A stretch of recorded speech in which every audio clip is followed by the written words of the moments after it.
She was just the waitress, until the mafia boss kissed her like she was his last hope. The clock on the wall of the nightlight diner was an unforgiving, buzzing tyrant. Its minute hand clicked past 3:17 in the morning, a sound that seemed to drill directly into Lena Carter's skull. At 26, she felt ancient.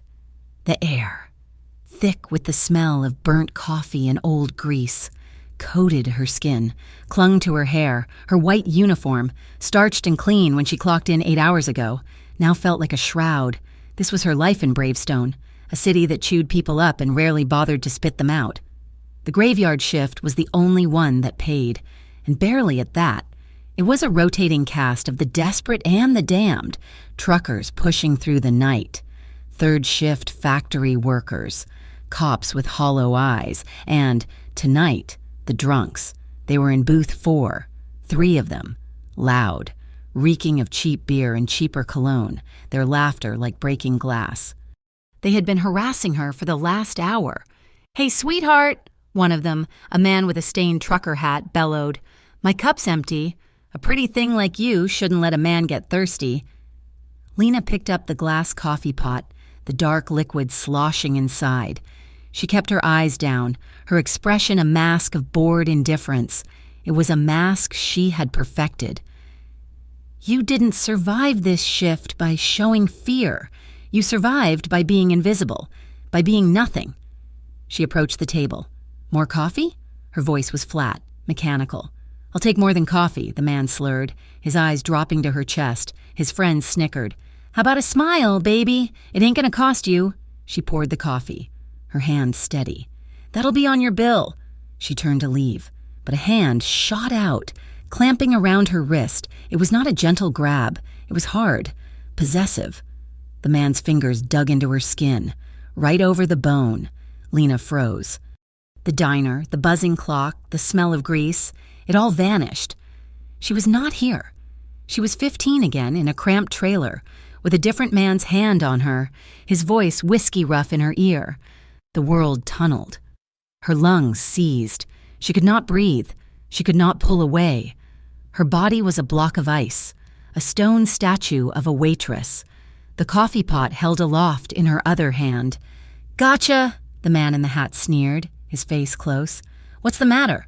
Mouse? Cat got your tongue?" The bell above the diner door jingled. The sound was sharp, cutting through the fog in Lena's head, but no one heard it over the man's laughter. No one. That is, until a cold draft swept through the diner, carrying the scent of rain and something else, something like iron. The laughter in booth 4 died. The man's grin faltered. His eyes moved from Lena's face to something over her shoulder. His hand dropped from her wrist as if it had been set on fire. Lena stumbled back, gasping, her lungs finally working. She rubbed her arm, the skin already blooming red.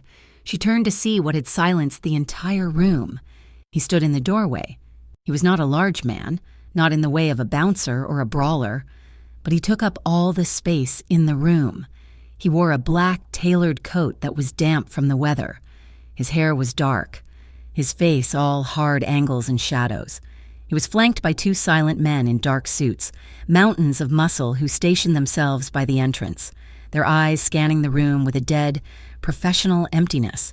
But it was the man in the center who held the room hostage. His stillness was a threat. His eyes, dark and cold as the bottom of a well, were fixed on the man in the trucker hat. He did not look at Lena. He did not look at anyone else. He just stared. The silence stretched, thick and heavy. The buzzing clock sounded like a jackhammer. The man in the hat was sweating now. "Hey, man," he stammered, raising his hands. "We were just having some fun. No harm meant—" The man in the black coat said nothing. He just continued to stare. The man in the hat scrambled to throw a few crumpled bills onto the table. "We're leaving. We're going." His friends, pale and sobered, practically fell over each other getting out of the booth. They hurried past the door, giving the 2 silent guards a wide berth, and disappeared into the night. The room breathed again. The other few patrons, a trucker at the end of the counter and a couple in a back booth, went back to their food, pointedly looking at nothing. Only then did the man move. He walked past the empty booth, his expensive leather shoes making no sound on the worn linoleum. He slid onto a stool at the counter, right in front of Lena. She was still shaking, her adrenaline making her vision swim. He placed his hands on the counter. They were clean. His fingernails, immaculate. "Coffee," he said. His voice was low, a rumble, like gravel wrapped in velvet. It was not a request. Lena nodded, her throat tight. She fumbled for a clean mug, her hands trembling so badly she nearly dropped it. She filled it, the coffee splashing onto the saucer. She set it in front of him. "Sorry," she whispered. He did not reply. He just watched her. His gaze was heavy, analytic. It was not the leering look of the drunks. It was something else entirely. It was the look of a man who was cataloging, dissecting. He was not looking at her. He was looking through her. He picked up the cup, took a sip, black. He did not react to the scalding heat. He set it down. He sat there for 15 minutes, an eternity. He drank his coffee slowly, methodically, and his eyes never left her. Lena tried to busy herself. She wiped down the counter, a counter that was already clean. She refilled the sugar shakers. She felt his gaze on her back, on her hands, on the way she tucked a stray piece of hair behind her ear. It was the most unnerving, terrifying, and, in a strange way, the most focused attention she had ever received. Finally, he stood. He reached into the pocket of his coat. He pulled out not a wallet, but a thick roll of bills bound by a simple band. He peeled one off, a $100 bill. He dropped it onto the counter. It was more than she made in 2 shifts. I can't break this," she said, her voice small. "It's not for breaking." He paused, his dark eyes meeting hers fully for the first time. The intensity in them made her want to take a step back. "You shouldn't let them touch you," he said. The words were quiet, a statement of fact, not advice, a judgment. And then, as silently as he arrived, he was gone. The bell jingled. The 2 guards fell in behind him, and the diner felt empty, the air settling back into its greasy normalcy. Lena leaned against the counter, her legs weak, staring at the money. The next night, she was a wreck. Every jingle of the bell made her jump. She kept looking at the door, expecting the drunks to return for revenge, or worse, for him to return. She did not know which possibility scared her more. The hours dragged. 1 in the morning, 2, 3, at 3:30 the bell jingled, her head snapped up. It was him. But this time, he was alone. No bodyguards. He was not wearing the heavy coat, just a dark, fine knit sweater and black trousers. He looked younger, more human, but no less dangerous. The shadows under his eyes were more pronounced. He took the same stool. Lena's heart was a hammer against her ribs. She picked up the coffee pot. "Coffee," he said. Before she could ask, she poured it. Her hand was steadier tonight. She set it in front of him. "Thank you," she said, "for last night, and for the—" She motioned to the till. "They were weak men," he said, as if that explained everything. He took a sip of coffee. He looked at her, really looked at her. "What's your name?" The question surprised her. "Lena." "Lena." He said the name slowly, trying it on, as if testing its weight. "You work here every night, Lena?" 5 nights a week, the graveyard shift. "Why?" It was the same question. Not how long or what's your schedule. "Why?" She shrugged, trying for a carelessness she did not feel. "It's a job, pays the bills. This is no place for you." A spark of her old self, the person she was before life had beaten her down, flared to life. "And you know the right place for me?" A ghost of a smile touched the corner of his mouth. It did not reach his eyes. "No, but I know this isn't it." He asked her questions. Simple questions. Where was she from? She was vague. Up north. Did she have family? Not really. He did not push when her answers were clipped. He just listened. He listened like he was genuinely hearing her, not just waiting for his turn to talk in a life where she felt invisible. His focused attention was a physical weight. She was so busy answering his quiet questions that she almost did not see it. When he lifted his cup to drink, his right hand came into the full light of the counter.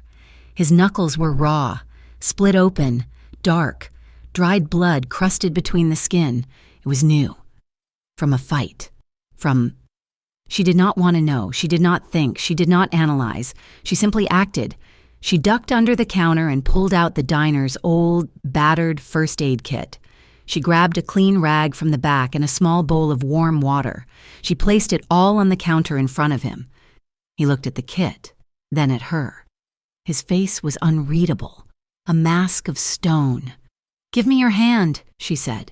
Her voice was quiet, but it held a steel she did not know she possessed. He hesitated.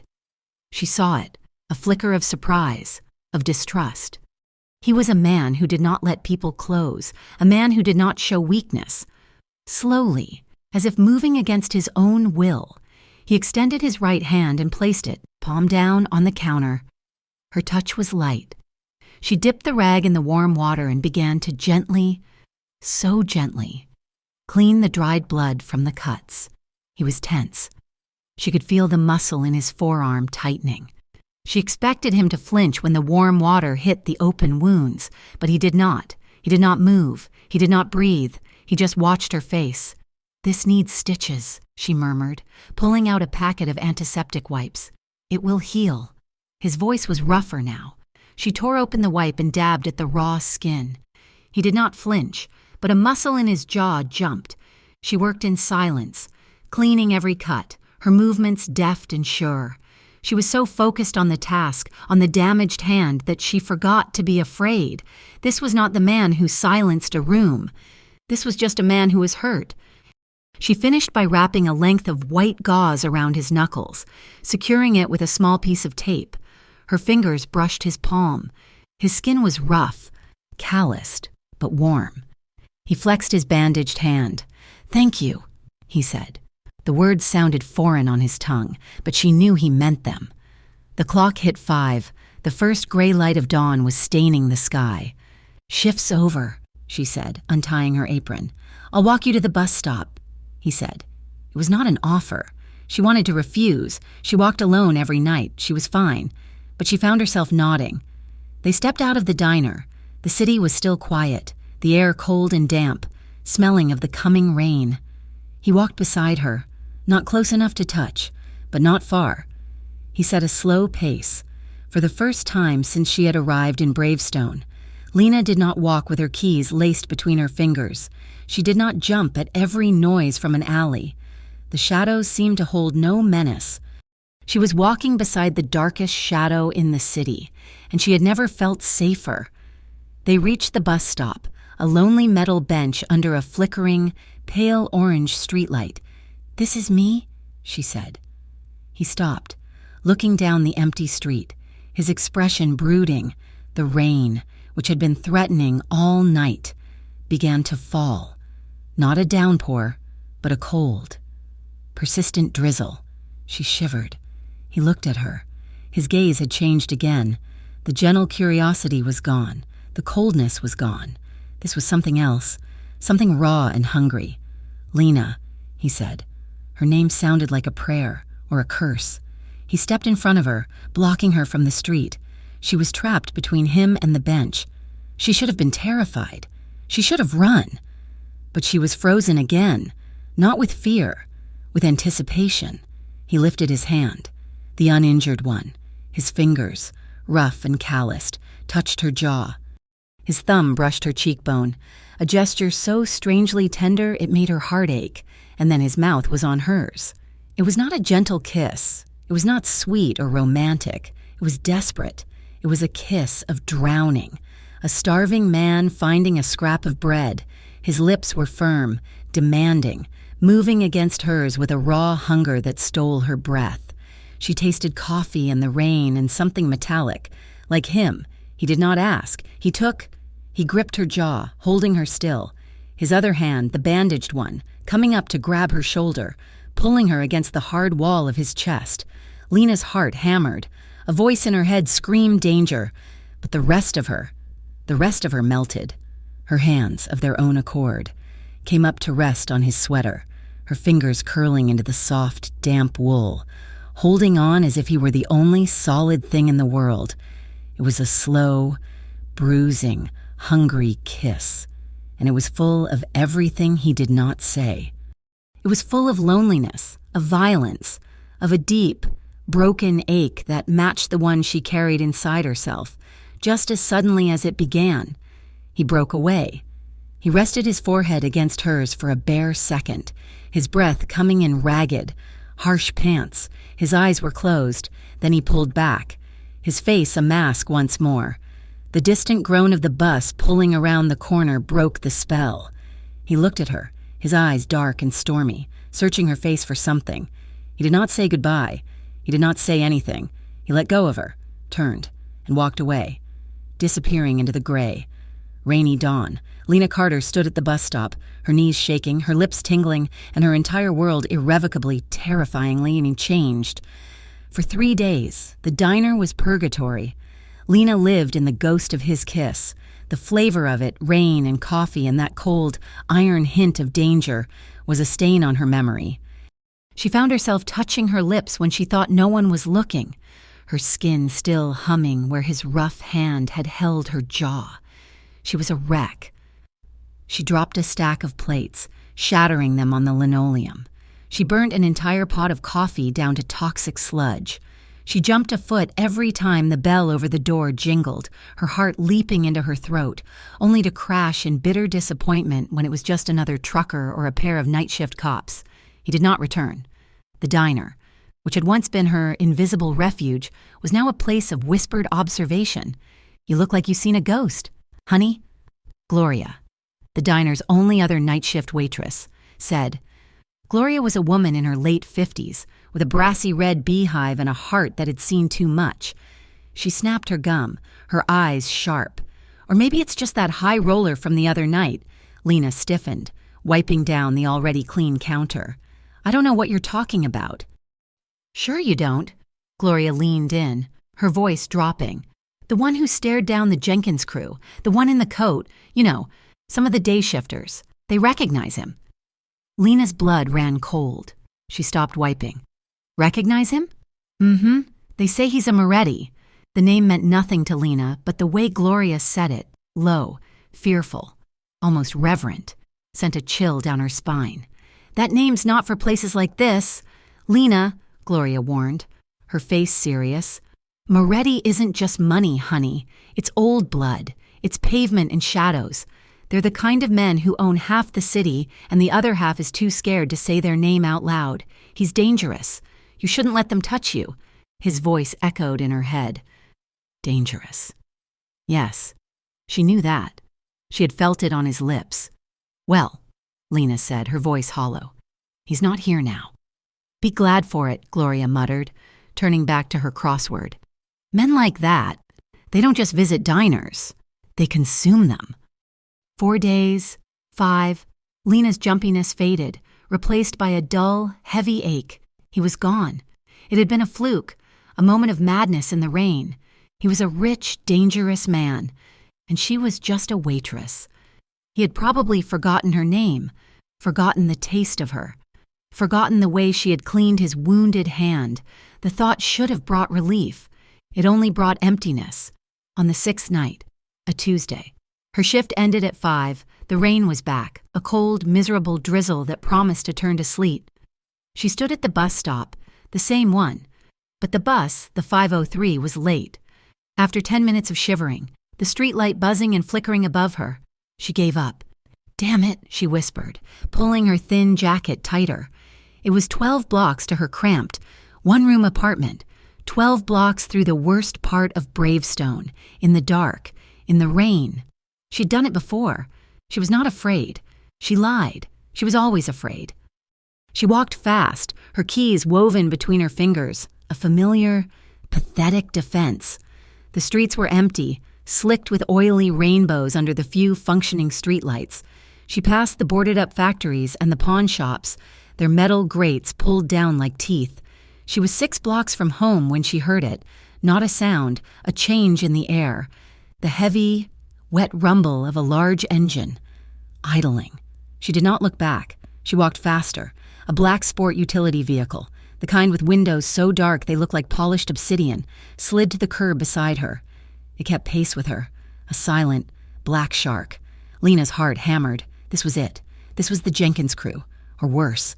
She started to run. The truck sped up, cutting her off, lurching onto the sidewalk and blocking her path. Lena cried out, stumbling back against the cold, wet brick of a derelict building. She was trapped. She raised her keys, a useless, pathetic weapon. The passenger side window hissed down.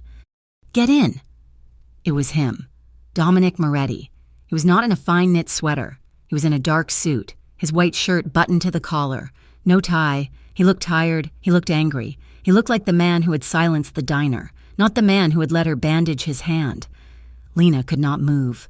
Relief and terror warred inside her, leaving her paralyzed. "I said, get in," he commanded. The velvet was gone. This was pure gravel. This was an order. Now, Lena. She stared at the open door, then at his hard, impatient face. She looked down the dark, empty street. She was trapped. Either way, she walked to the truck, opened the heavy door, and climbed inside. The door shut with a heavy, final-sounding thunk. The cabin was silent, insulated from the outside world. It smelled of expensive leather and him. He did not look at her. He just pulled the truck off the curb, the massive engine, a deep, powerful purr. "Where are you taking me?" she asked, her voice trembling. "Somewhere safe. I was 2 minutes from my apartment. You can just drop me there." "No," he said. The word was flat, final.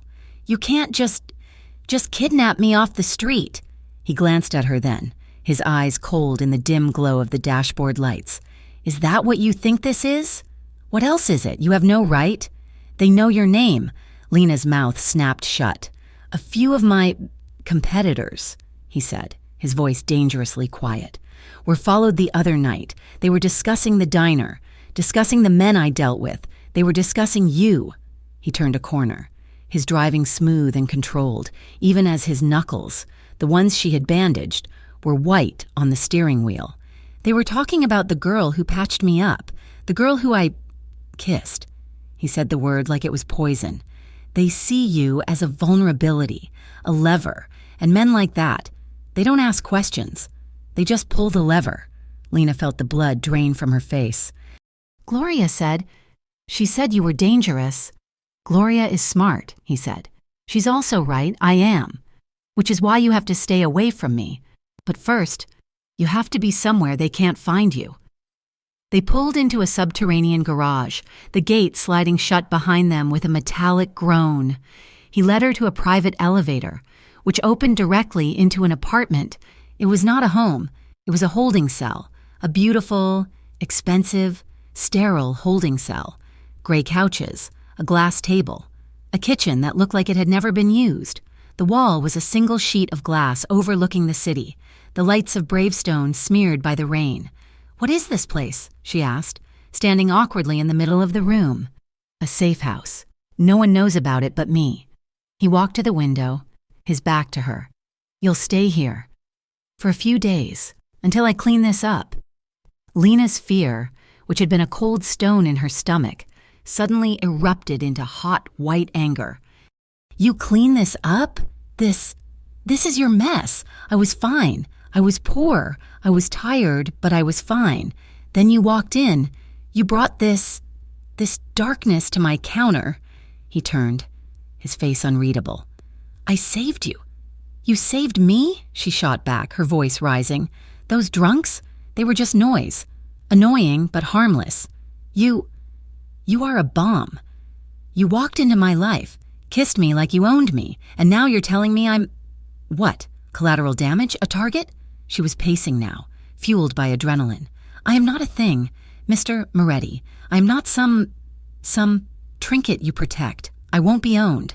The words hung in the air. The silence was absolute. Dominic watched her, his expression shifting. The anger in his eyes softened, replaced by something she could not name. It looked like respect. "No," he said, his voice quiet again. "You're not..." He walked past her, into the sterile kitchen. He opened a drawer, pulled something out. He walked back and held it out to her. "A key. I won't make you stay." "Lena," he said, "I can't. That's not who I am."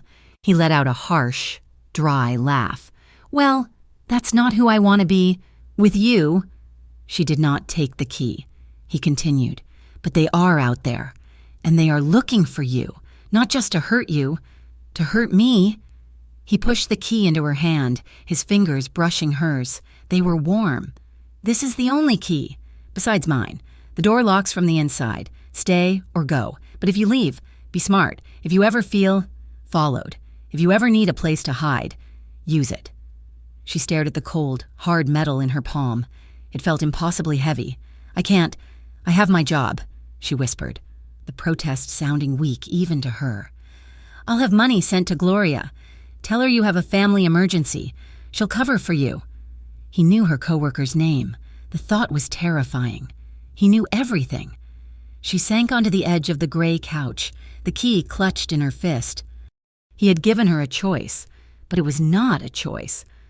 Go back to her apartment, where monsters were looking for her, or stay in the sterile cage with the monster who wanted to protect her.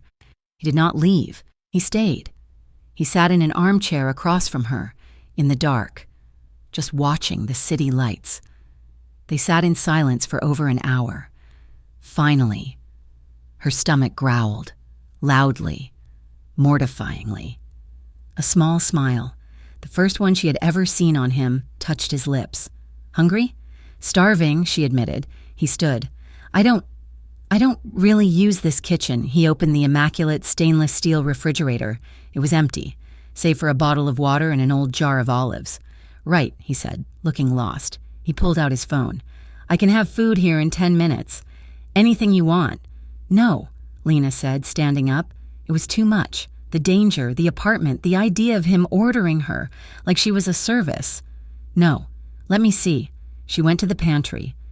It was stocked, but with survival food, canned goods, pasta, jars of sauce, all expensive, all untouched. We can cook, she said, pulling out a box of linguine and a jar of tomato basil sauce. He looked at her like she had just suggested they build a rocket. I don't know how. You don't know how to boil water? I've been busy, he said, a note of defensiveness in his voice. Right, she said, hiding a smile. Well, you can be in charge of the water. Find a pot. It was the most surreal hour of her life. Here she was, in a mafia safe house, teaching a man who silenced rooms how to make pasta. He was awkward, clumsy. He splashed water on the floor. He could not figure out the high-end electric stove, but as they worked, the tension eased. It was playful. No, not that much salt, she laughed, grabbing his hand. How much is enough? You just feel it. He watched her as she moved, his eyes not cold but curious, hungry in a different way. You're good at this, he said as she stirred the sauce. Making something from nothing. It's all I've ever known how to do, she said quietly. They ate at the glass table. The city lights spread out below them like scattered jewels. Why did you come back, she asked, the question that had been burning in her. To the diner. The second night. He put his fork down. He stared into his plate. When I was a kid, he said, his voice distant. My mother. She worked in a place like that, not a diner, a bakery. She worked before the sun came up. She always smelled like flour and sugar. She was always tired, but she was good. She was the only good thing. He looked up, and his eyes were raw. She told me once, Dominic, don't let the world make you hard. Don't be like your father. He let out a bitter laugh. I failed her. He looked at Lena. You reminded me of her. Not in how you look, in how you survive. Without becoming like them, I didn't want them to touch you. Lena's heart ached. This man, full of shadows and violence, was showing her a sliver of the broken boy inside. He stood abruptly, as if he had said too much. He walked to the counter, his movements stiff. He winced, a sharp, sudden intake of breath, and his hand flew to his ribs. Lena was on her feet instantly. You're hurt. It's nothing. Stop saying that. She was beside him. You're not fine. You're bleeding. She saw it now. A dark, damp stain spreading on the side of his expensive white shirt, just under his suit jacket. Dominic, let me see. He looked down at her, his jaw tight, his pride warring with the pain. She did not wait for permission. She gently pushed his jacket back, her fingers brushing his ribs. He hissed. "This is not nothing," she said, her voice firm. She led him to the bathroom, a vast expanse of marble. She had him sit on the edge of the tub. "Take off the shirt," he hesitated. She met his gaze, unflinching. Slowly, he unbuttoned the shirt. His movements labored, he shrugged it off, and Lena had to fight not to gasp. His chest was a map of old scars, pale lines on tanned, hard-muscled skin, but on his left side, just over his ribs, was a fresh, ugly wound. It was not a bullet, a gash. Someone had gotten close with a knife. It was patched with a sloppy, blood-soaked bandage. "You did this yourself, didn't you?" she murmured, pulling out the first aid kit from under the sink. It was, of course, fully stocked. "It's just a scratch. It's a stab wound, Dominic, and it's infected." She worked with the same quiet efficiency as she had at the diner. She cleaned the wound, her touch gentle. He did not flinch, but his breathing was shallow. His skin was hot. Her fingers worked near his heart. She could feel the steady, heavy beat of it under her hands. He watched her, his face a mask of pained intensity. "Why do you do this?" he whispered, his voice hoarse. "Do what?" she asked, focusing on applying the antiseptic. "Care for me? I'm the man Gloria warned you about. I don't know," she whispered back, honestly. Maybe I just know what it's like to be hurt." She finished taping the new, clean bandage. Her hands lingered on his skin. She could feel the heat of him, the coiled power in his muscles. She looked up. His face was inches from hers. The tension in the small, sterile room was suffocating. It was no longer about the wound. It was about the rain, the kiss, the diner, the fear, the hunger. "Lena," he breathed. It was a warning, to her, to himself. He leaned in, and this time, she met him halfway. The kiss was not the desperate, bruising collision from the rain. This was deeper, hotter. It was a conscious choice. His lips were not demanding, but exploring, tasting her, asking a question she was desperate to answer. Her hands, which had been on his chest, slid up, her fingers tangling in his dark, thick hair. His uninjured arm wrapped around her waist, pulling her off her feet, settling her onto his lap as he sat on the edge of the tub. She gasped into his mouth, and he took the sound as his. He kissed her like he was laying claim, his hand moving from her waist to her back, pressing her against the solid wall of his chest. It was a kiss that erased the diner, the danger, the fear. There was only this, only him. He broke the kiss, his forehead resting against hers. His breathing was ragged. "You should stop me," he breathed, his eyes closed. "I am not a good man. Lena, I know," she whispered, her own voice trembling. "But I can't stop." He looked at her then, his eyes dark with a need that mirrored her own. He did not say another word. He stood, lifting her effortlessly in his arms, and carried her from the bathroom, through the dark apartment, into the bedroom. It was a night of restraint and intensity, a desperate, breathless collision. It was not the fast, frantic passion she had known before. It was slow. It was deliberate. It was too broken. Lonely people finding a temporary solace. He was a man who lived by control, and she could feel him fighting it, his hands gripping the sheets instead of her, his touch reverent, as if he were terrified she would break. It was a night of whispered words and shared breath, a silent, desperate promise in the dark. When it was over, he did not turn away. He did not sleep. He pulled her against his chest, her back to his front, his bandaged ribs flush against her skin. His arm was a steel band around her, his hand covering hers where it rested on her stomach. He just held her. He held her like she was an anchor, like he was afraid she would vanish with the daylight. Lena had never felt so safe or so terrified in her entire life. She woke to the gray light of dawn. She was alone in the bed. For a panicked second, she thought he was gone. Then she saw him. He was asleep, finally, in the armchair by the window, still in his trousers, a blanket thrown over his lap. He was watching her. Even in his sleep, the reality of the night, of the man, of the danger, crashed down on her. This was not a fairy tale. This was not a romance. This was a man who got knife wounds in his ribs. This was a man who had enemies who wanted to hurt her. This was a man who made her feel things she was not strong enough to feel. She slipped out of the bed, her movements silent. She found her clothes from the night before, still damp. She dressed quickly, her hands shaking. She found the key he had given her, sitting on the glass table. She picked it up, then set it back down. She walked to the door. She looked back, just once, at the man asleep in the chair. He looked younger, almost peaceful. The hard lines of his face softened. She could not breathe. She opened the door, slipped out into the silent hallway, and ran. She left the apartment, left the key, left the sleeping man. She ran out into the cold morning air, the city noise swallowing her up. She left, but it was too late. Her heart was no longer hers. It was still in that room, beating against his, a captive in a cage of its own making. Running was a betrayal. Leaving him asleep in that chair, in that sterile, empty apartment, had felt like severing a limb. But staying? Staying was an impossibility. Lena went back to the only life she knew, the one that made sense. She went back to the nightlight diner. She walked into her shift that evening with a hollow-chested terror she had never known before. She had faced down drunks, perverts, and the crushing exhaustion of a life lived on minimum wage. But this was new. This was the fear of a shadow, the fear of a name, Moretti. She expected the diner to be the same, a greasy, fluorescent-lit time capsule. But it had changed. Because she had changed. The bell over the door no longer just signaled a customer. It was a potential threat. Every new face was a possible enemy.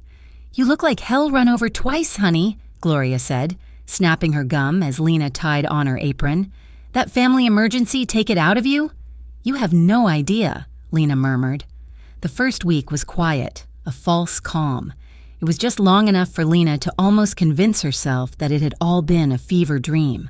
The safe house, the wound, the heat of his skin, the confession, it was a fantasy, a story she had invented to cope with the desolation of her life. He was gone. He had let her go. Then, the messages started. The first one was simple and brutal.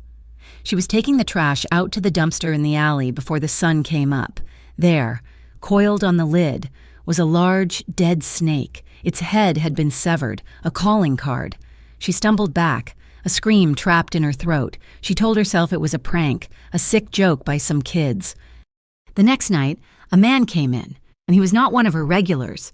He was thin, with eyes that were too bright, too empty, and a serpentine tattoo snaking up his neck.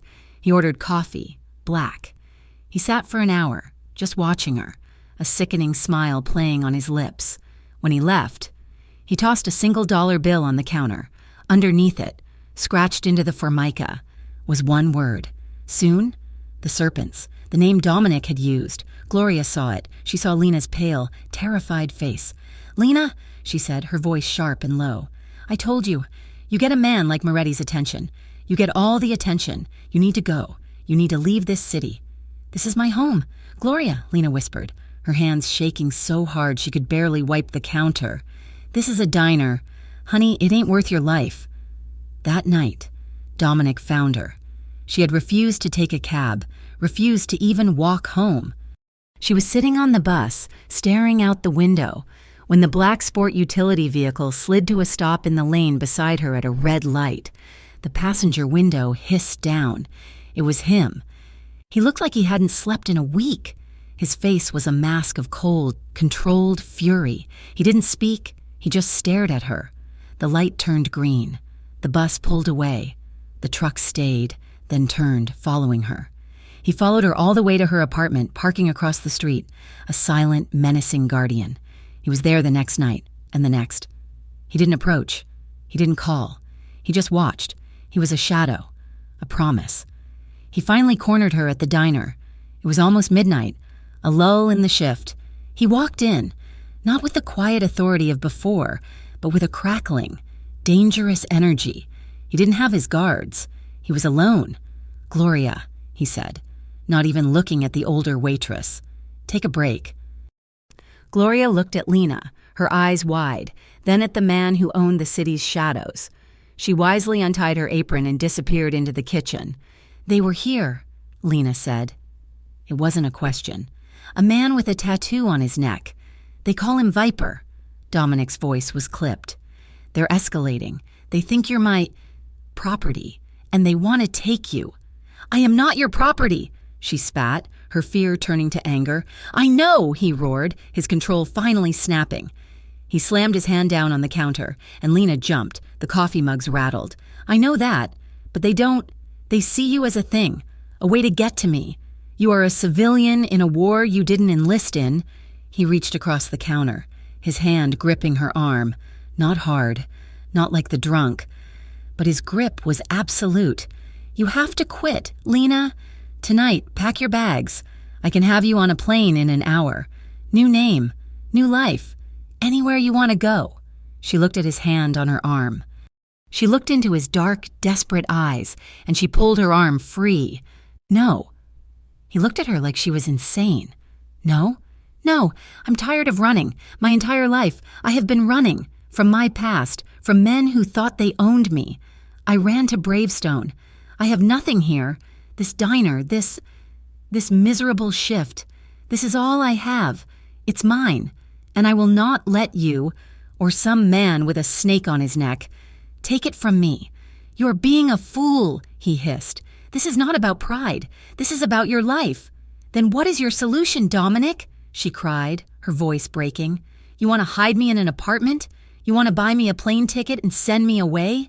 So I can be alone in some other city, waiting for the shadows? I won't do it. I will not let fear rule my life. Not anymore." He stared at her, his face a complex mask of fury, admiration, and utter despair. He saw that she meant it. She was a reed, but she would not bend. "Then you are a fool," he whispered, his voice hoarse. "And you'll be a dead one." He turned and stalked out of the diner. The bell above the door was a final, mournful chime. 2 nights later, her defiance turned to ash. It was 4 a.m. The diner was empty, closed for the night. Lena was in the small, cramped back office, counting the day's meager earnings, the cash tin open on the desk. Gloria had left hours ago. The sound of shattering glass from the front of the diner made her drop the roll of quarters. Her heart stopped. She crept to the office door, her hand on the knob. She smelled it before she saw it. Gasoline. Then a whoosh, a sound like a dragon's breath, a roar of fire consuming the front booths. She screamed, scrambling back. She grabbed her phone from her purse, her fingers fumbling, dialing 911. She could hear the crackle of the flames, the pop of the old vinyl seats. Smoke, thick and black, began to pour under the office door. She ran to the back exit, the heavy metal door that led to the alley. She slammed her hand against the push bar. It didn't budge. She pushed again, throwing her whole weight against it. It was jammed, chained, from the outside. Panic, cold and absolute, seized her. She was trapped. She banged on the door, screaming for help, but there was no one to hear. The smoke was thicker now, stinging her eyes, clogging her throat. The office was filling up, the air turning hot and toxic. She dropped to her knees, coughing, crawling under the smoke line. The fire was in the hallway now, a wall of roaring orange. The heat was scorching. This is it. This is how I die. She thought of her past, of the ex she ran from. He wouldn't get to kill her, but these strangers, these serpents, they would... Her phone, still clutched in her hand, rang, an unknown number. She weakly hit the button, putting it on speaker. "Lena!" It was Dominic's voice, raw with panic, full of static. "Lena, where are you?" "Dominic!" She choked, her voice a wet rasp. I'm in the back office. The door, it's chained. "Get on the floor! Cover your mouth!" he roared. "I'm coming! Hang on, Lena, I am coming!" She heard a crash, not from the phone, but from outside. A sound like a truck hitting the building. She collapsed, her lungs burning, the world turning gray. The last thing she heard before the darkness took her was the sound of metal screaming as the back door was ripped from its hinges. She woke up choking, gulping down cold, clean air. She was outside, on the wet pavement of the alley. The night was red with fire truck lights and the glow of her burning life. And then she saw him. He was covered in soot, his shirt torn, his hands bleeding. He was on his knees beside her. "You're okay," he was saying, his voice frantic. "Breathe. Lena, just breathe." He had done it. He had driven his truck, his massive black sport utility vehicle, straight into the back door, using it as a battering ram to tear the door from its frame. He scooped her up, his arms strong and sure, and bundled her into the passenger seat of the battered truck. The sirens were deafening now, but he was already pulling away, his tires screeching, leaving the burning shell of the nightlight diner behind. He did not take her to the safe house. He took her to his home. It was a penthouse, a palace of glass and steel that sat on top of the city. It was cold, silent, and vast. He carried her through the private elevator, through a marble foyer, and into a living room that was bigger than her entire apartment building. One wall was all glass, the city lights a carpet of indifferent stars below. He set her down on a white sofa that probably cost more than she had ever made. She was still coughing, her body trembling, her clothes reeking of smoke and accelerant. She just stared at him. He was pacing, his hands in his hair, his composure shattered. He was not the cold, controlled mafia boss. He was a man coming apart. "I had men watching," he said, his voice ragged. "I had 2 cars. How did they get through? How did they know? I thought I had time." The shock was wearing off, and the cold, hard rage was setting in. Her life, her job, her home, gone. All of it gone. Because of him. "Why?" she whispered, her voice raw. He stopped pacing. "What? Why me?" she screamed, launching herself off the sofa. She was a mess of soot and terror, and she didn't care. She began to beat her fists against his chest. "What did I ever do to you? Why is my life in danger? Why did they burn it? Why did you come into my diner?" And he just stood there, taking the hits, his face a mask of agony. "Lena, stop. No, you owe me an answer. I was nobody. I was safe. And you kissed me. You touched me. And you pulled me into this." He grabbed her wrists, his grip iron, stopping her, his eyes dark and haunted, bored into hers. He was shaking. "Because you're the only good thing I've touched in years," he roared, the confession torn from his very soul. The words hung in the air, echoing in the vast, silent room. Lena's anger, her fear, it all just evaporated. She was left staring at the man in front of her, a man who was utterly broken. You cleaned my hand," he whispered, his voice cracking. "You sat with me. You weren't afraid of me. You looked at me and you saw a man, not a monster, not Moretti, just Dominic." He let go of her wrists, his hands coming up to cup her face, his thumbs wiping the soot from her cheeks. "I couldn't stay away," he breathed. "I tried. God, Lena, I tried, but they knew. The second I showed that I cared, the second I was weak, you became a target." She looked at the man who commanded an army of shadows, a man who burned down his enemies, and she saw the truth. He was terrified of losing her. The dam inside her broke. All the loneliness, all the running, all the fear, it all collapsed. This was not the restrained, questioning passion of the safe house. This was an eruption. She surged up, her mouth crushing his. It was a kiss of desperation, of rage, of survival. It was fire and ash, his control, the ironclad thing that defined him, shattered, his arms wrapped around her, lifting her off her feet, his mouth devouring hers. He was not gentle. She did not want gentle. She wanted this. She wanted the storm. He backed her against the wall of glass, the city lights blurring behind them. It was a collision, a frantic, breathless need. He tore at his own shirt, his hands fumbling, his skin hot against hers. She was clawing at him, pulling him closer, as if she could crawl inside him and be safe. This was not a surrender to him. It was a surrender to them, to this dark, dangerous thing that had sparked between them in a greasy diner.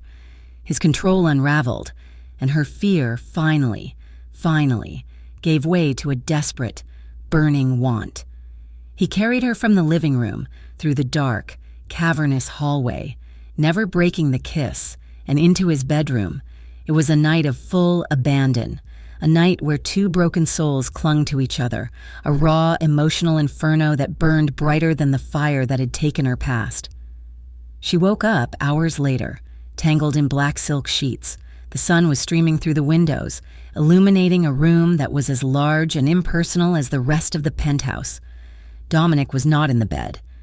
She heard the shower running in the adjoining bathroom. She sat up, her body aching, but not from the fire. She found a black silk robe, his, at the foot of the bed and pulled it on. It smelled like him. Restless. She wandered out into the apartment. The place was silent, sterile. In the light of day, it felt like a museum. She passed a study, a gym, a library. She was looking for, she didn't know what. She found it behind a paneled wall in his study. A door, not quite closed. Curiosity, a cold, sharp feeling, pulled her in. She pushed it open. It was not a room. It was a command center. One wall was covered in firearms, pistols, rifles, weapons she didn't know the names for, all resting in perfect, clean racks. Another wall held a bank of computer monitors, all dark, and in the center of the room, a massive table covered in maps of the city. But it was the filing cabinets against the far wall that drew her. She opened one. Dossiers, thick files with names, police commissioners, judges, city council members, and a whole drawer marked with a red S, the Serpents. She pulled one out. It was full of photographs, surveillance logs, lists of names and addresses. This was not a boss. This was a general. This was a king, running a war she couldn't even comprehend. She opened another drawer, and she found her own name. Her heart stopped. It was a thin file. A grainy photo of her, walking to the bus stop, a copy of her fake, empty Social Security file, and a single, handwritten note. Lena Carter, Nightlight Diner, untouchable. The water in the bathroom stopped. She didn't have time to move. She heard his footsteps in the hall. He appeared in the doorway, barefoot, wearing a pair of black sweatpants, a towel slung over his neck. His hair was damp. He saw her. He saw the file in her hand. His face went from open to shocked to hard, cold stone, all in a second. "You shouldn't be in here. Lena, what is this?" she whispered, holding up her file. "Untouchable. Was I just a project? A stray cat you decided to protect? You know that's not what it is." His voice was low, dangerous. The tension in the small room was suffocating. "Then what is it?" she demanded, her voice rising. "What is all this?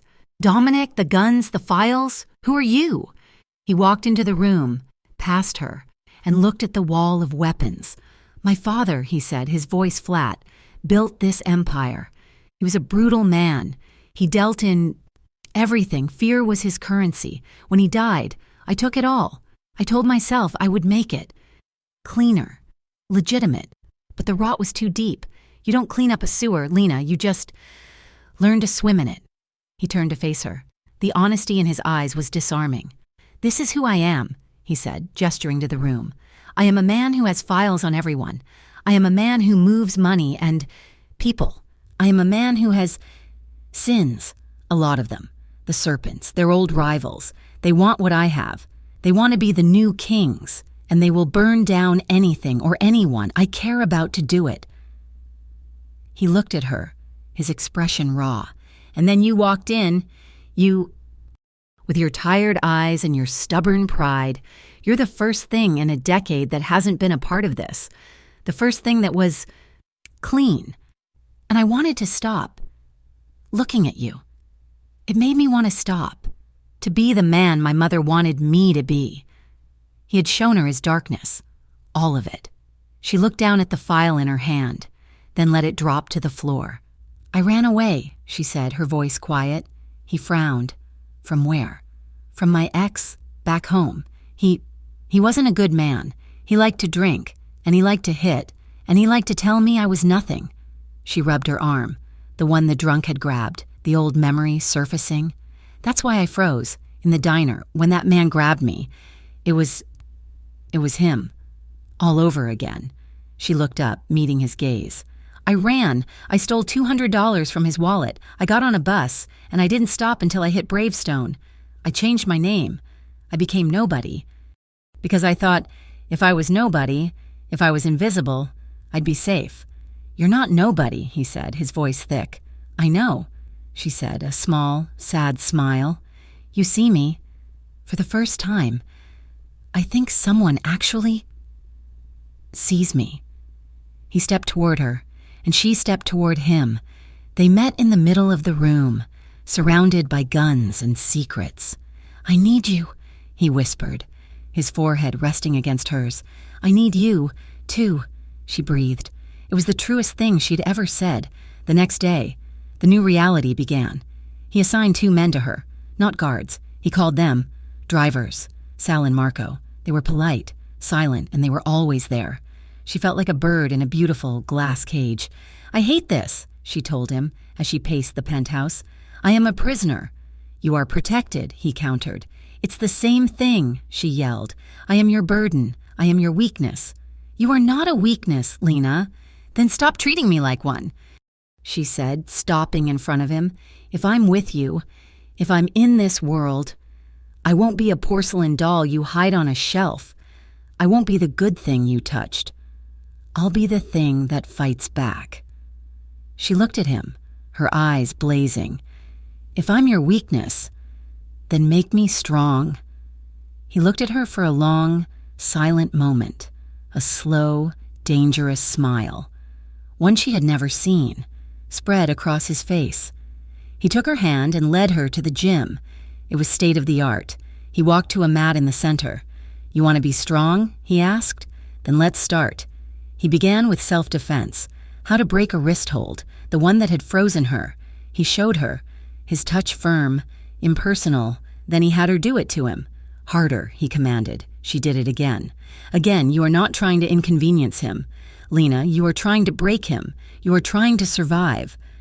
He showed her how to use an attacker's weight against them, how to throw a punch, how to disarm an opponent. He was a patient, terrifying teacher. It was intimate, and it was brutal. It was the new language of their life. He was not just protecting her, he was arming her. The training had been a ritual, a grim routine of sweat and bruises. The penthouse gym, once a sterile, untouched space, had become a crucible. Dominic had been relentless, pushing Lena past exhaustion, breaking down her fear and rebuilding it into something hard, something useful. But self-defense was one thing. Theory was one thing. Reality was a wet, cold night at the Bravestone shipyard, the air thick with the smell of river water and rust. Lena sat in the back of the black sport utility vehicle, the engine idling, the windows tinted so dark she was invisible.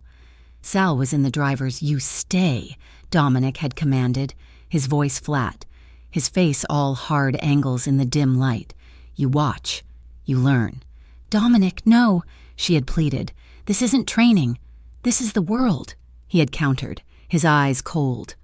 And you're in it. Lock the doors. Do not get out, no matter what. Now, she watched, about 30 yards away, under a single, flickering halogen lamp. Dominic stood with 2 of his men. They were meeting another group. 4 of them, the Serpents. She recognized the man in the lead, the one with the serpentine tattoo on his neck, Viper. He was smiling, but it was a cold, reptilian expression. It was supposed to be a trade, an exchange. Dominic was reestablishing his territory after the diner fire, drawing a line in the sand. This was the parley. It went wrong so fast. Lena saw Viper's hand move inside his coat.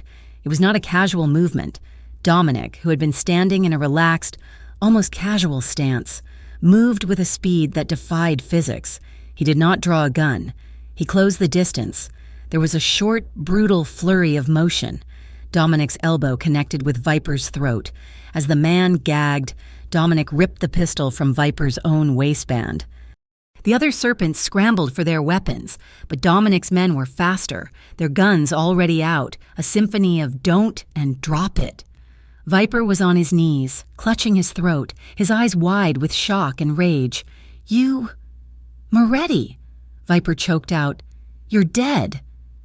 Dominic looked down at him, his face completely devoid of emotion.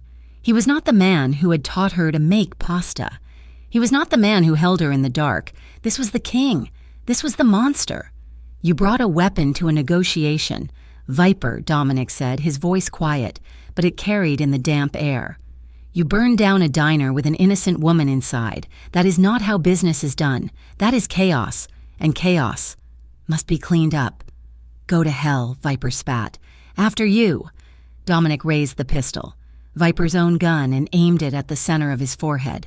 Dominic, no! Lena screamed from the car, her voice a useless, muffled sound. He pulled the trigger. The sound was shockingly final. A single, hard clap that echoed off the shipping containers and was swallowed by the river. Viper's body collapsed, a marionette with its strings cut. The remaining 3 serpents froze, their hands in the air, their faces pale with terror. Dominic tucked the still warm pistol into his own waistband. He turned to one of his men. Send the bodies back to their boss, with a message. The truce is over. Bravestone is mine. He turned and walked calmly back to the truck, his long coat billowing. He opened the passenger door, not the back where Lena was, and looked at Sal. Take her home. Then he got in the back, with her. The ride back to the penthouse was silent. Lena stared out the window, her entire body shaking. The image of Viper's empty. Surprised eyes seared into her mind. She could not breathe. She felt the bile rise in her throat. Dominic sat beside her, not touching her. He was cleaning his hands with a wipe from the console, calmly, methodically, like he had just finished a messy meal. When they got to the penthouse, she ran. She ran to the guest bathroom, locked the door, and was violently ill. She retched until her stomach was empty, her throat raw. She scrubbed her face, her hands, trying to wash the image away, but it was on her. The stink of it, the darkness. She walked out into the living room. He was standing by the great glass wall, looking down at the city lights, a glass of amber liquid in his hand. Lena, he said, his voice quiet. She flinched. She physically recoiled, taking a step back. His face tightened. He set the glass down. It's done. You're safe. Safe. Her voice was a broken, high-pitched thing. You killed him.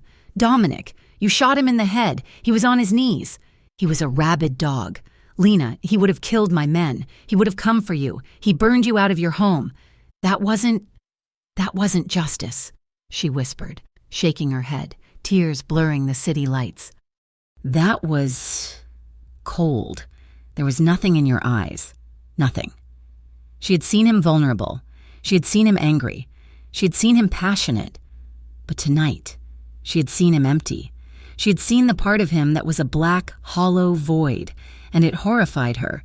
He tried to step toward her. It was him, or my men. It was a simple choice. In my world, you don't hesitate. You don't show mercy to men like that, or they put a bullet in you, or worse, in the people you're trying to protect. He was trying to explain. He was trying to justify it, but all she heard was the confession of a killer. I can't, she whispered. I can't. Be here. What are you talking about? You are here. This is your home. No, she cried, covering her ears. This is your world. It's a world of executions and blood. I can't look at you. I look at you, and I see his face. When you... She broke, a sob tearing from her throat, from her. She ran from the room, not to their shared bedroom, but to the guest room at the far end of the hall. She slammed the door and locked it. She heard him follow. His footsteps stopped outside. Lena, he said, his voice low, urgent on the other side of the wood. Don't do this. Leave me alone, she wept. She heard his hand rest on the door. You asked me to make you strong. This is what strength looks like in my life. It's ugly. It's hard, but it's what keeps us alive. She slid down the door, her back against it, and buried her face in her knees. Lena, please, he begged. His voice was different now. The king was gone. The monster was gone. It was just Dominic, the broken man. Don't leave me. Don't turn away from me. If you do, He paused. Don't make me go back to who I was before you. Don't make me be that man again. Please, she cried silently, her heart ripping in two. She loved the man who held her in the dark, but she was terrified of the man who ruled in the light. She did not answer. She stayed in that room for 2 days. The penthouse was a tomb, thick with a suffocating silence. He left food outside her door, untouched. He did not knock again. She heard him pacing the hallway, taking angry. Frantic calls in his study. The war he had declared was in full swing. On the 3rd day, he did not knock. He used a key. She was on the bed, staring at the ceiling. Feeling hollowed out, he walked in, his face pale, his eyes shot with red. He looked terrible. "What?" she asked, her voice flat. "They took Marco." Lena sat up. Marco, the quiet, polite driver who always had a pack of gum to offer her. "What do you mean, they took him?" "The serpents, the remnants, they're being led by Viper's brother now. He's not a businessman, he's a sadist. They grabbed Marco off the street an hour ago." Dominic was holding a small, disposable phone. It buzzed. A message came through. He opened it, his hand shaking. He didn't have to show her. She could see his face. The blood drained from it, leaving a sallow, sick gray. "Dominic?" she whispered. Getting off the bed, he held the phone out. It was a picture. Marco. He was in a bad way, but he was alive. Barely. "They sent a message," Dominic said, his voice a dead monotone. "They want to trade." "They want you," Lena said. "No," he said, his eyes finally lifting to meet hers. They were filled with a bleak, terrifying emptiness. "They don't want me. They want you." The plan was enacted with brutal efficiency. There was no discussion, no argument. Lena was a liability, and Marco was a deadline. "We're leaving," Dominic said, pulling a packed duffel bag from his closet. "We're going somewhere you can't be found. I'm taking you off the board." "And Marco?" she asked, her voice trembling. "My men are handling it," he said, his face a stone mask. But she saw the muscle in his jaw jumping. He was lying. Or at least, not telling her the whole truth. He was going to handle it. But first, he had to hide her. They drove for 3 hours, north into the mountains. The black truck ate up the miles. Lena sat in the passenger seat, the silence between them as vast and cold as the landscape. They left the highway, turned onto a state road, then onto a dirt track that seemed to climb into the clouds. The cabin was small, wooden, and utterly isolated. It stood in a clearing, surrounded by towering pines. It was beautiful, but it was a cage. "No one knows about this place but me," he said, unlocking the heavy wooden door. "My grandfather built it. There's no phone line, no internet. You'll be safe here." "For how long?" she asked, stepping into the cold, dusty main room. "As long as it takes." He dropped their bags, then went to the fireplace, striking a match, his movements jerky. "As long as it takes for what, Dominic?" she asked, her voice rising. "For you to kill them all? For them to kill you? For them to kill Marco?" He whirled on her, the match burning his fingers. He cursed, dropping it. "What do you want from me, Lena? You want me to be a good man? I'm not. You saw what I am. You want me to let them carve Marco up and send him back in pieces? You want me to hand you over? This is the only way.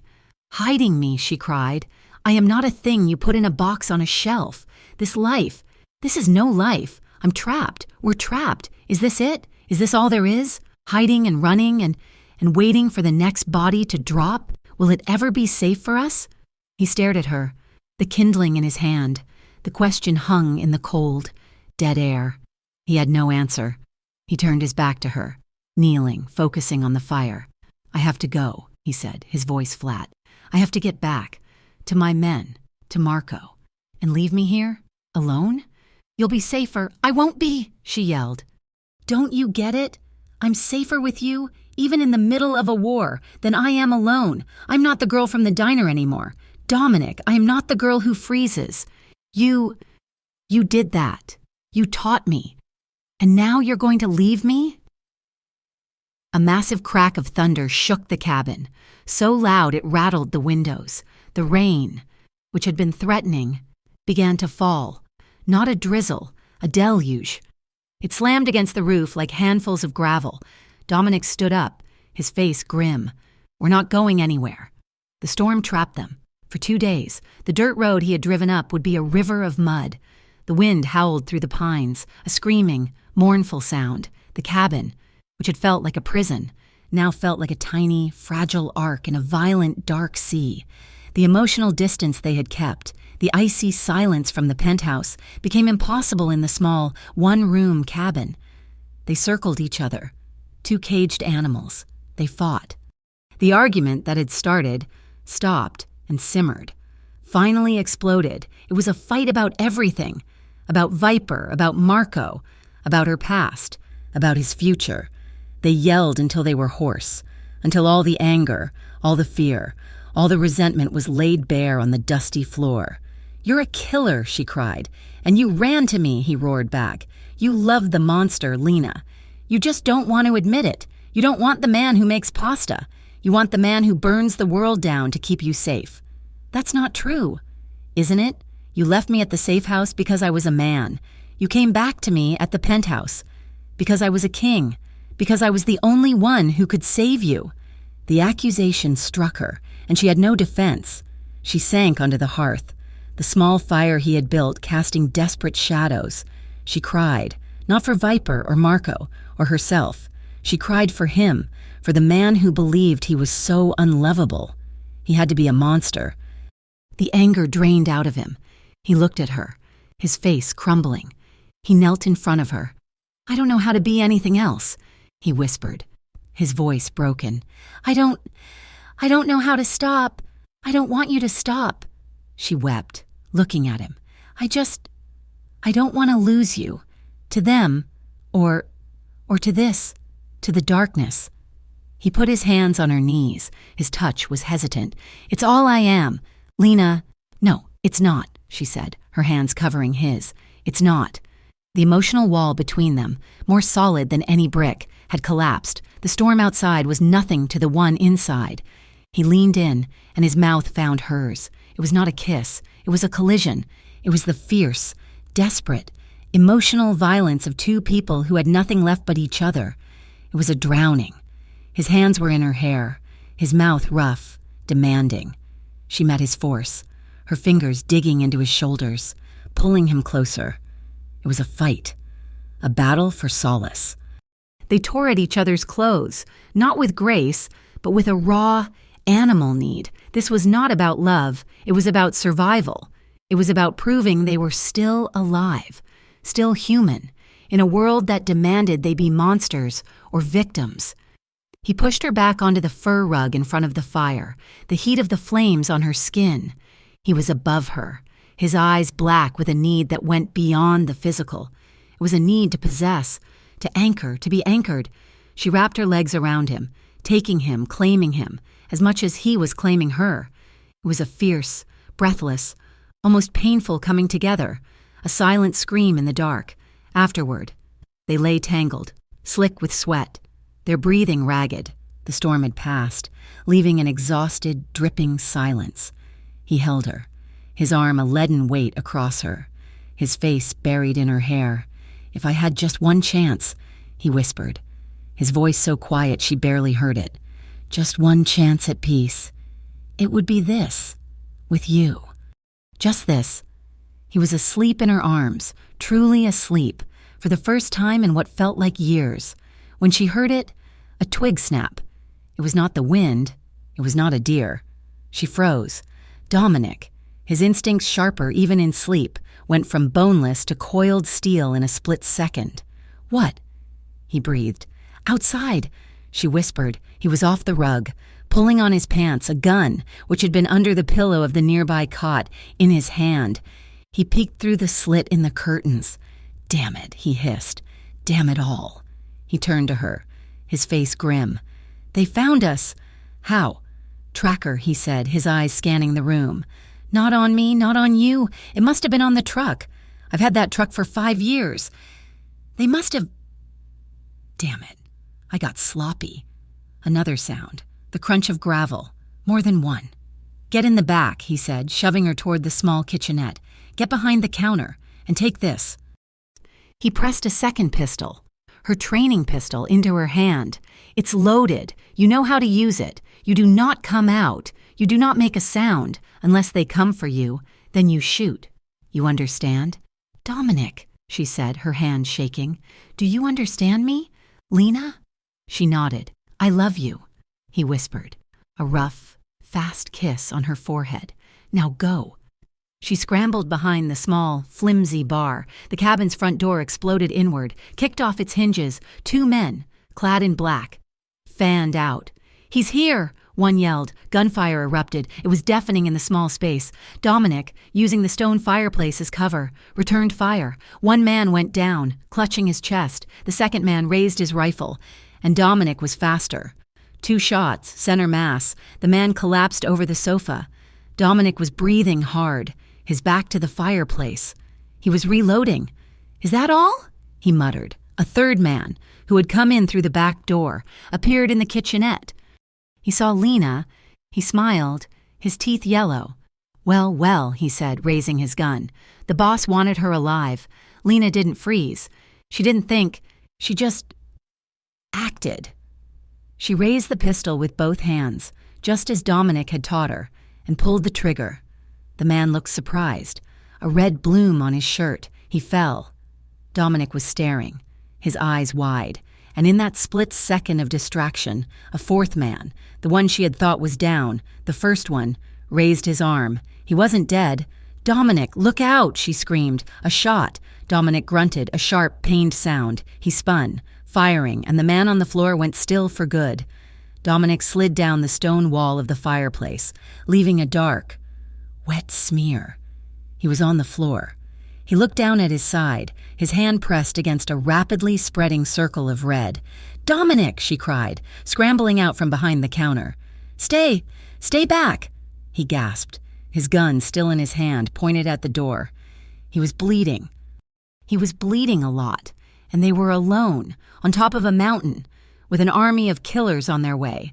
The world narrowed to the sound of Dominic's breathing. It was wet and shallow and slow. "Lena!" he gasped, his hand slipping from the wall, leaving a thick, glistening smear of red. He was on the floor, his back against the stone fireplace, his gun still raised. "Go! Run!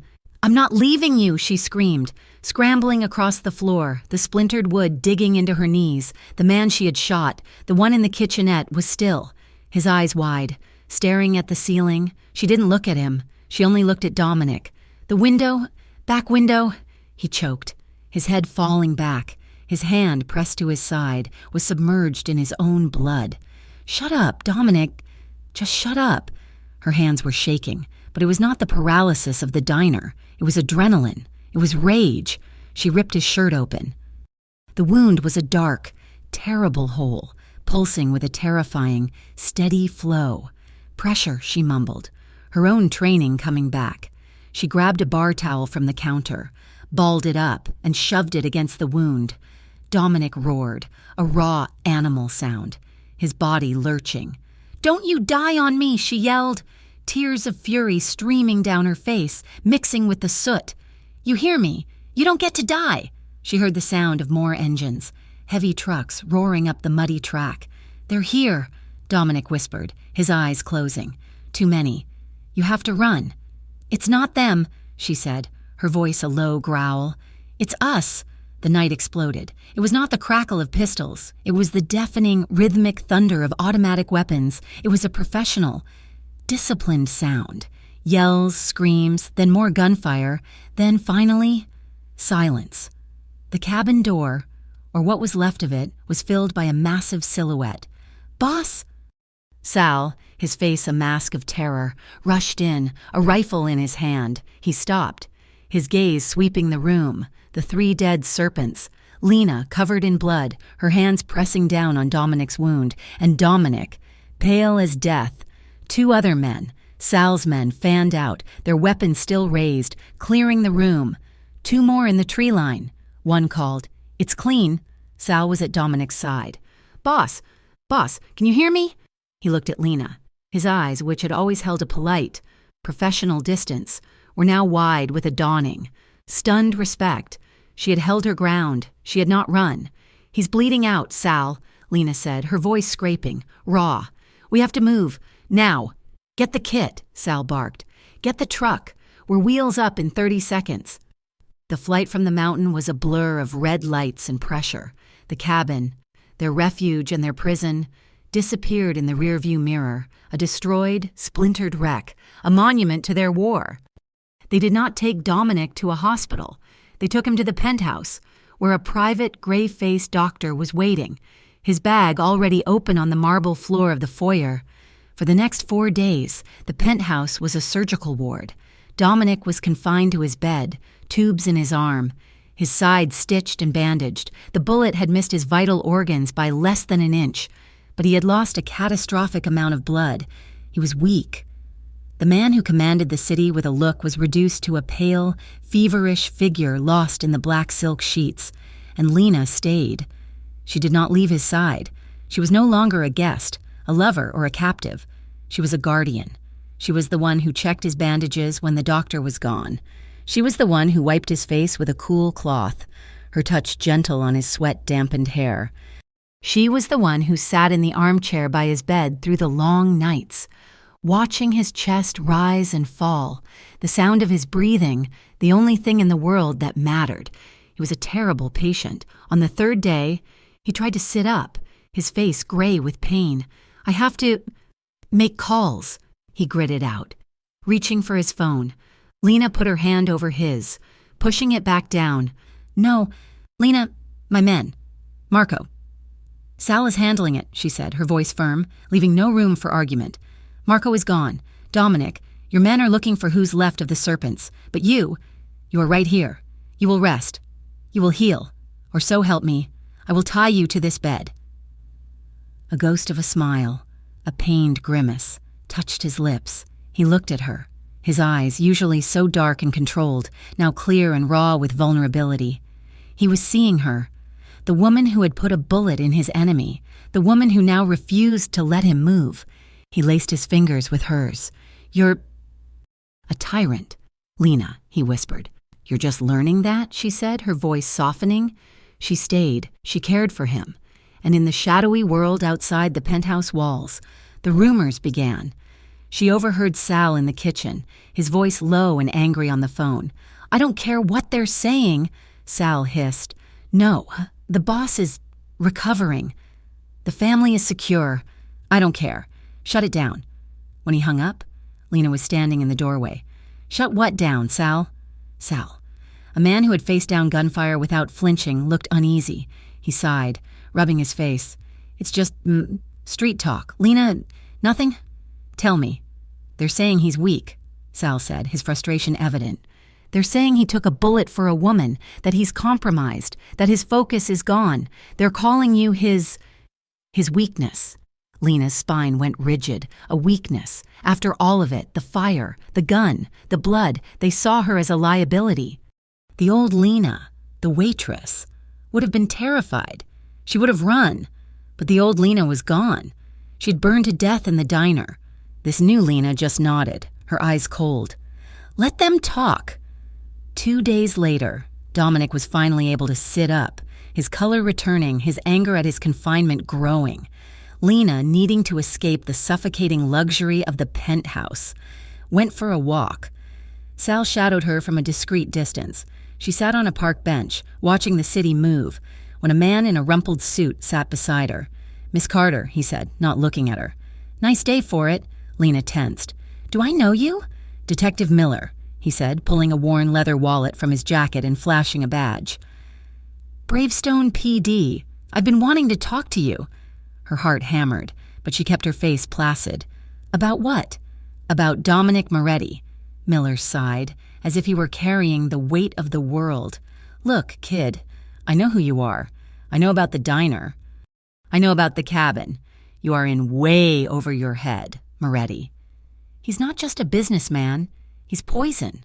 And you're at the center of a war you can't win." Lena said nothing. She just watched a child chase a pigeon.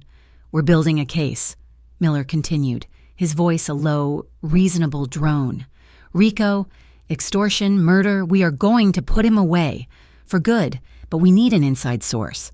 He turned, his eyes surprisingly sharp, pinning her. "That's you. You testify to what you've seen, what you've heard. You give us Moretti. In exchange, You get protection, a new life. We'll put you in witness protection. You'll be safe. Truly safe. You'll be free. And if I don't? She asked, her voice quiet. Miller's friendly mask dropped. Then you go down with him. Or, more likely, one of his rivals finishes what the serpent started. You're a loose end, kid. Right now. You're a loose end I can use. Don't make me tie you off. Lena stood up. I have to go. Think about it, he called after her. You know how to reach me. When she returned to the penthouse, Dominic was pacing the living room, his black silk robe tied tight, his face a mask of thunder. Where were you? He demanded. Sal said you were talking to some man. Lena didn't answer. She walked past him to the minibar, her hand shaking as she poured a glass of water. Lena, who was he? She turned. Her face was pale, but her eyes were burning. She pulled her phone from her pocket and hit play. Detective Miller's voice, tinny and conspiratorial, filled the silent, multi-million-dollar room. He's poison, and you're at the center of a war. You give us Moretti, a new life, truly safe. You'll be free. Then you go down with him. You're a loose end, kid. She had recorded the entire conversation. Dominic stood frozen, his face unreadable as he listened to the detective's offer, and Lena's long, incriminating silences. The recording ended. He looked at her. He was not angry. He was not relieved. He was stunned. He was in awe. You didn't take it, he whispered. He called me a kid, Lena said, her voice shaking with a cold fury. He called me a loose end. He called you a weakness. You had a way out, Dominic said, his voice thick. A new life. Safe. Everything I could never... Why didn't you take it? Because I'm not running anymore, she said, stepping toward him.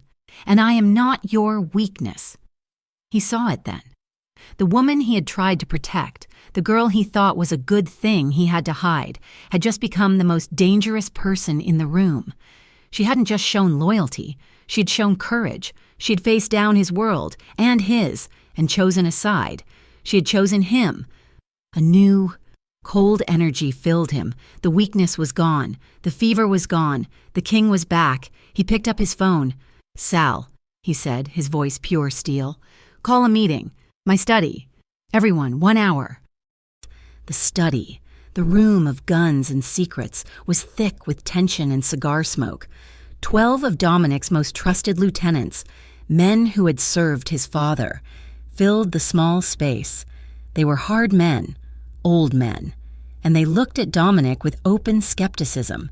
He was pale, leaning heavily on his desk, a visible bulge of bandages under his shirt. He looks like hell. One of them, a man named Rizzo, muttered. That's enough, Sal said from the door. He's weak, Rizzo retorted. He took a bullet, and for what? A piece of... The door opened. Dominic stepped aside, and Lena walked in. The room went utterly silent. A woman. In this room was a sacrilege. Lena was not the soot-covered girl from the cabin, or the tired nurse from his sickbed. She was dressed in a simple, severe black dress. Her hair was pulled back. She did not look at any of them with fear. She looked at them with a cool, measuring dispassion that she had learned from Dominic himself. Her presence changed the entire tone of the room. It was no longer just a business meeting. It was a reckoning. She stood silently beside Dominic, her hands clasped in front of her. Rizzo, Dominic said, his voice quiet, but it cut through the smoke. You were saying something? The old man flushed. You've all heard the rumors, Dominic began, pushing himself off the desk. That I'm weak, that I'm finished, that I'm compromised. He played the recording. Detective Miller's voice filled the room. The men shifted, their expressions turning from skepticism to cold fury. They, too, were being hunted. This is the old way, Dominic said, when it finished. The way of my father. It's a cancer, it's chaos. The serpents, the cops. It's a war on all fronts, and it cost us Marco. A murmur of assent. Marco had been popular. I am offering a new way, Dominic said. Peace, legitimacy. We take what we have, we clean it, and we build, we redistribute our assets.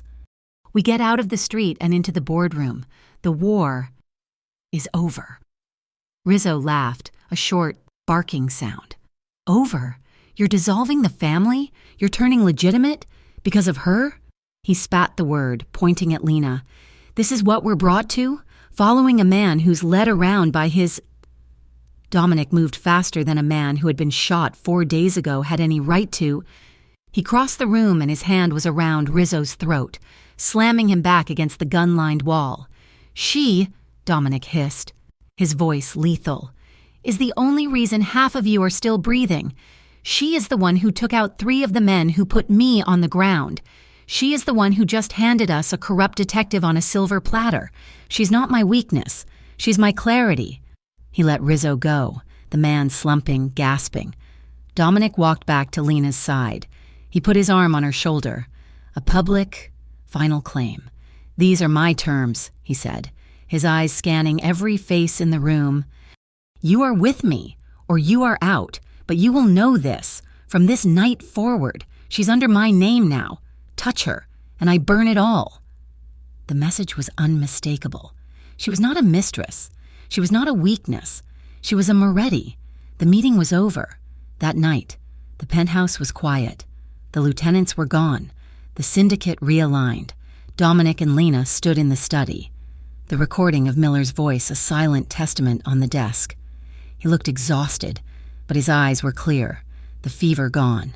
You stood by me, he said, his voice soft. You didn't flinch.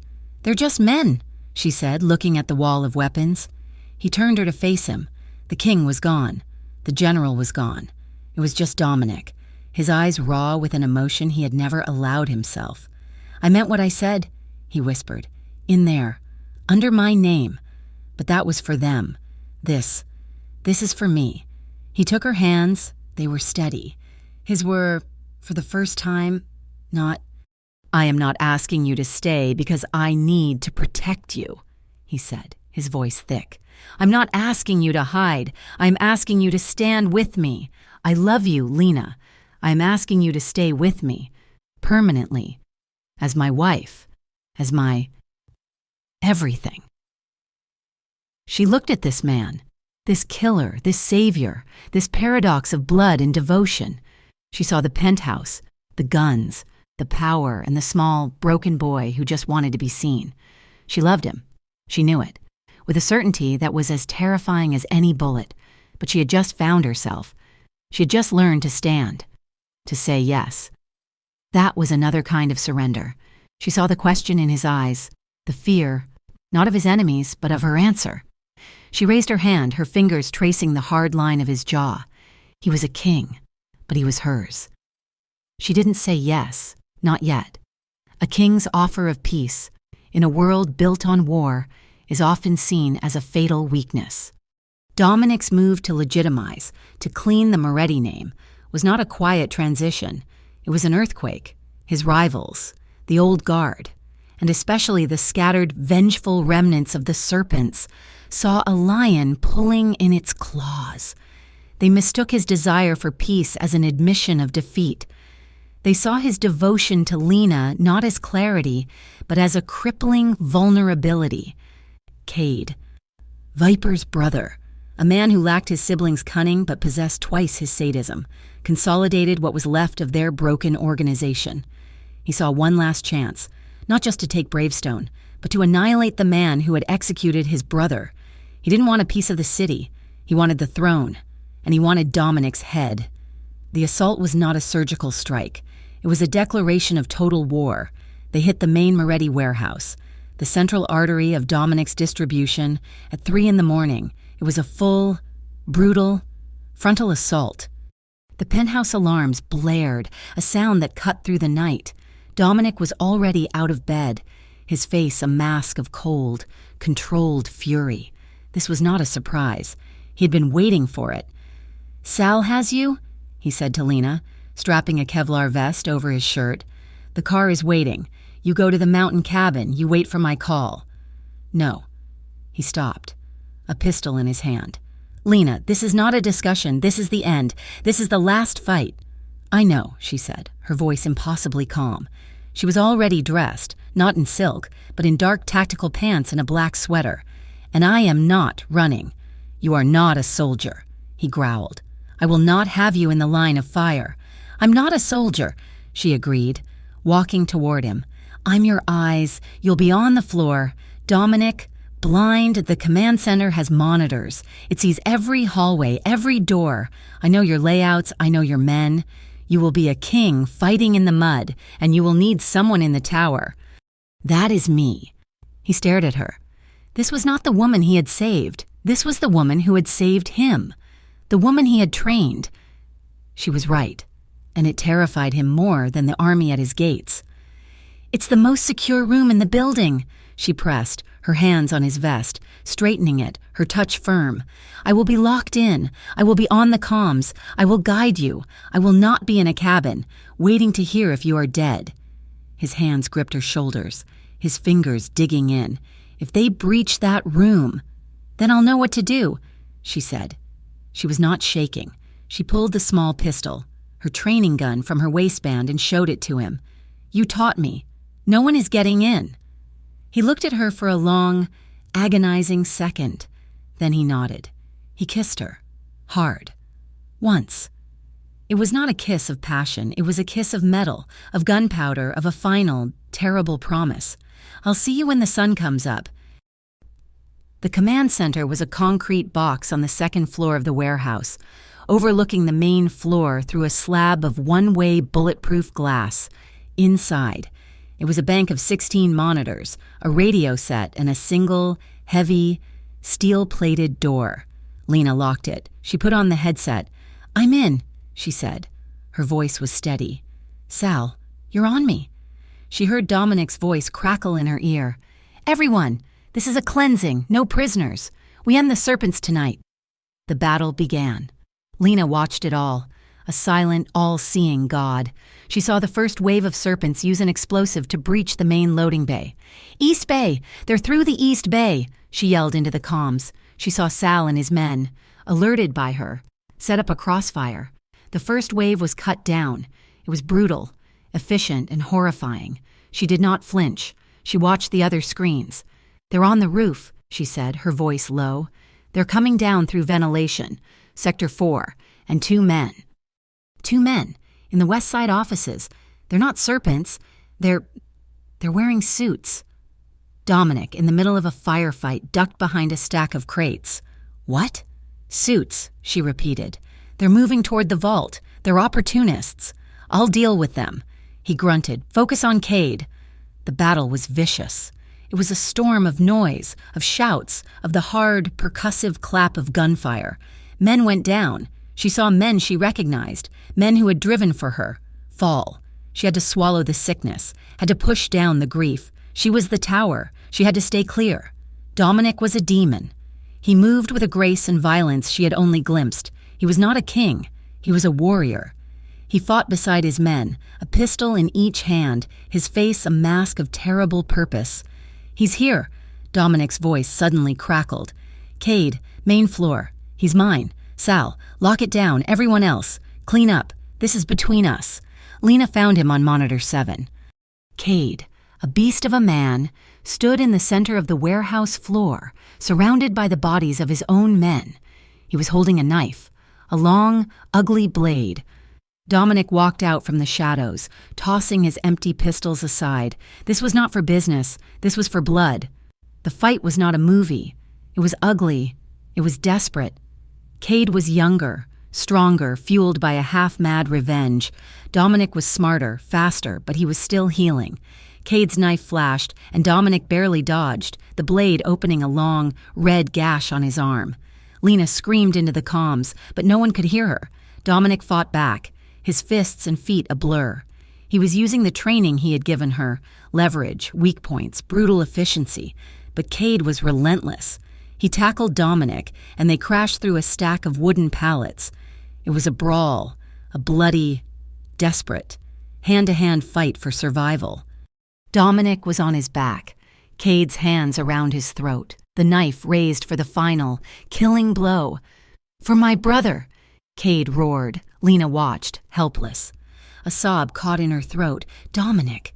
his face turning purple, did not fight the hands on his throat. He reached up, his fingers jabbing hard into Cade's eyes. Cade screamed a high, thin sound and fell back. Clutching his face, Dominic was up. He grabbed a piece of rebar from the shattered pallet. He didn't hesitate. He swung. It was over. Dominic stood over the body, breathing in great, ragged, shuddering gasps. He was covered in blood, his own and Cade's. He leaned on the rebar, exhausted, but victorious. Lena finally let out the breath she had been holding. She sagged against the console, tears of relief streaming down her face. He's okay," she whispered. "Well, now," a voice said from behind her. "That's a touching sentiment." Lena spun. The steel-plated door was open. She had locked it. "How?" Detective Miller stood there, his rumpled suit looking obscene in the sterile room. He was holding a small, electronic key pass. "Police override. Kid, it's a bitch, ain't it?" "Get out," Lena said, her hand instinctively going to the gun at her back.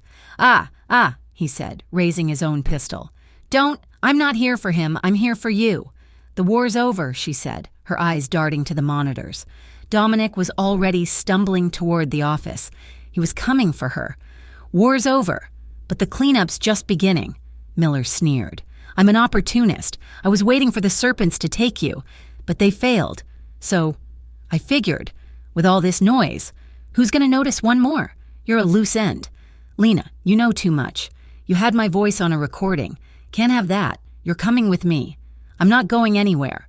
You don't have a choice." He stepped toward her, grabbing her arm. "You're going to walk out of here with me, nice and easy. We're going to get in my car. And then you're just going to disappear. Another tragic victim of the Moretti Serpent War." He grabbed her, his fingers digging into her arm, and the world slowed. She remembered the diner, the man in the trucker hat. She remembered the fear, the paralysis. She remembered the man she had run from. Her abusive ex. This was him. This was them. This was every man who had ever tried to grab her, to own her, to make her small. Miller yanked her, pulling her off balance. "Let's go." Lena did not freeze. She dropped her weight, slamming her heel into his instep. He yelped, his grip loosening for a fraction of a second. It was all she needed. Her left hand came up, breaking his wrist hold, just as Dominic had taught her. Her right hand, a hardened blade, slammed into his throat. Miller gagged, stumbling back, his gun waving. She didn't stop. She was a whirlwind. She disarmed him. The move was so fluid she didn't even think about it. His gun clattered to the floor. She followed with a palm heel strike to his nose, a satisfying, terrible crunch of cartilage. He shrieked, falling to his knees, blood pouring from his face. Lena kicked his gun away, picked up her own, and pressed the cold steel muzzle to his forehead. The room was silent. Save for Miller's wet, panicked sobs, the steel door flew open. Dominic stood there, his gun raised, his chest heaving, his eyes wild. He saw Cade's blood on him, the gash on his arm. He saw Miller, a pathetic, bloody mess on the floor. And he saw Lena. She was standing over the detective, her body a pillar of steel, her arm outstretched, the gun in her hand. She was shaking, not from fear, from adrenaline, from the sheer, terrifying force of her own survival. She looked at him, her eyes as wild as his, full of fire and terror and a fierce, burning pride. She lowered the gun. "I didn't run," she whispered. "The war was over. The cleanup was long." Dominic, true to his word, used the chaos to build a new world. He used Miller and the recording as a key, not to blackmail, but to expose. He handed over a map of the city's corruption, on his terms, to the few federal agents who weren't on anyone's payroll. He cut off the rotten limbs of his own organization. He sold the warehouses, the trucks, the businesses that lived in the shadows. He dissolved his father's empire. It cost him. He lost power. He lost money. He lost the fear that had been his family's greatest asset for 50 years. But he was, finally, free. Months passed. The city healed. The Nightlight Diner was rebuilt. It was the same, but different. The new booths were a clean, bright red. The floors were new. The air smelled of fresh coffee and lemon polish, not old grease. Lena stood behind the counter, looking over the end-of-day receipts. She was not a waitress. She was the owner. The deed had arrived by courier, the buyer listed as a silent, anonymous holdings company. She had known instantly. The bell over the door jingled. It was late, 3:17 in the morning. He walked in. He was not wearing a suit. He was not wearing a coat. He was in a simple, dark sweater, the one she remembered from that second night. So long ago. He looked tired.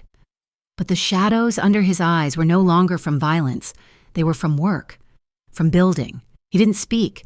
He just slid into the booth by the window, his old booth. She picked up a clean mug, filled it with coffee, black. She walked over, set it down on the clean formica. The silence was comfortable, a shared history. She slid into the booth, sitting across from him. He looked at her, his eyes no longer cold, no longer haunted, just clear. He looked at her like she was the first good thing he had seen that day. She put her hand on the table, palm up. He placed his, the one she had bandaged, over hers. His skin was warm. She'd not answered his question, the one he had asked in the study, all those months ago, the one he had been patient enough not to ask again. She looked at this man, her warrior, her king, her partner. Yes, she said. His fingers tightened on hers, a slow smile, a real one, the kind that reached his eyes, spread across his face. He stood, pulling her gently to her feet. He left a $20 bill on the table for a $2 coffee. They walked out of the diner, the bell jingling softly behind them. The Bravestone city lights were spread out before them, a carpet of scattered jewels. He put his arm around her, pulling her close against his side. She leaned her head on his shoulder, her hand resting flat on his chest. She could feel his heart, steady, strong, and finally hers. Thank you so much for listening to this story. I hope you enjoyed the journey of Lena and Dominic. I would love to know where in the world you are listening from, so please drop a comment and let me know. For more stories just like this one, make sure you subscribe to Mafia Romance Stories. And finally, please share your thoughts on this story in the comments. Your feedback, in English, means the world to me. Thank you for being here.